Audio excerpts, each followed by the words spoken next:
ఇందులో అన్ని కూరగాయ పంటల్లో మనకు ప్రధానంగా వంకాయ, టమాటో మరియు ఈ బెండ అనేవి ప్రధాన పంటలు.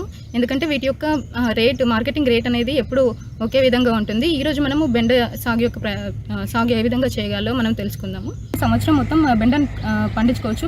బట్ ప్రధాన పంటగా మనము వేసవి మరియు ఖరీఫ్లో ఎక్కువగా పండిస్తాము అధిక దిగుబడి కొరకు.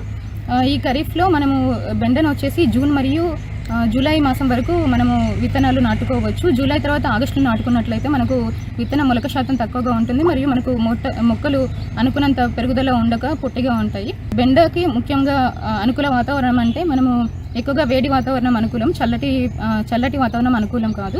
దీనికి సగటు ఉష్ణోగ్రత 20 నుంచి 40 డిగ్రీల సెంటీగ్రేడ్ వరకు ఉండాలి. రాత్రి ఉష్ణోగ్రత మనకు 20 నుంచి 22 డిగ్రీల సెంటీగ్రేడ్ వరకు ఉన్నట్లయితే మనకు విత్తన మొలక శాతం బాగుంటుంది, మొక్క పెరుగుదల కూడా బాగుంటుంది. మరియు దీనికి అనుకూలమైన నేలలో వచ్చేసి అన్ని రకాల నేలలు అనుకూలము. మనకు pH వచ్చేసి 6 నుంచి 6.8 వరకు మనకు pH ఉంటే సరిపోతుంది. నెక్స్ట్ మనకు బెండలో ముఖ్యంగా విత్తన ఎంపిక అనేది చాలా ముఖ్యము. మన ప్రాంతంలో దొరికే రకాలైతే అర్క అభయ, అర్క అనామిక మరియు ఇతర రకాలు మనకు అందుబాటులో ఉన్నాయి. ఇవి మనకు వచ్చే సగటు దిగుబడి 4 నుంచి 5 టన్నుల వరకు దిగుబడి వస్తుంది మనకి. ఇంకా మనకు పంజాబ్ పద్మని, వర్ష, విశాలి ఇలాంటి రకాలని మనం ఎగుమతి రకాలుగా మనము మన దేశంలో ఉపయోగిస్తున్నాము. విత్తనాల ఎంపిక అయిపోయిన తర్వాత విత్తన మోతాదు మనకు ఒక ఎకరానికి వచ్చేసి సూటి రకాలైతే మనకు 6 నుంచి 8 కిలోల వరకు విత్తనం సరిపోతుంది. అదే మనకు సంకర రకాలైతే 2 నుంచి 2.5 కిలోల వరకు మనకు విత్తనం సరిపోతుంది.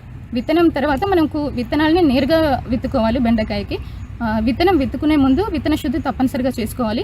విత్తన శుద్ధిలో ముఖ్యంగా చేసుకోవాల్సింది 5 గ్రాముల ఇమ్డాక్లోప్రిడ్ ఒక కిలో విత్తనానికి విత్తన శుద్ధి చేసుకున్న తర్వాత మళ్ళీ ట్రైకోడర్మా విరిడే 4 గ్రాముల కిలో విత్తనానికి కలిపి మనం విత్తన శుద్ధి చేసుకోవాలి.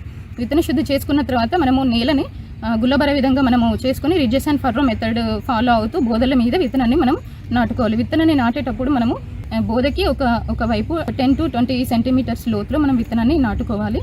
పాదుకు ఒకటే మొక్క వచ్చే విధంగా మనం నాటుకోవాలి. విత్తనాలు నాటుకున్న తర్వాత మనకు ముఖ్యంగా వెంటనే నీళ్లు పారించాలి. ఎందుకంటే కొంచెం బెండకాయ విత్తనం అనేది కొంచెం గట్టిగా ఉంటుంది, విత్తన మొలకెత్తడానికి టైం పడుతుంది. కాబట్టి విత్తనం మొలకెత్తే ముందే మనం కొంచెం నానబెట్టుకున్నట్లు ఒక గంట సేపు నీళ్ళలో నానబెట్టుకున్నట్లయితే మనకు విత్తన మొలక శాతం బాగుంటుంది.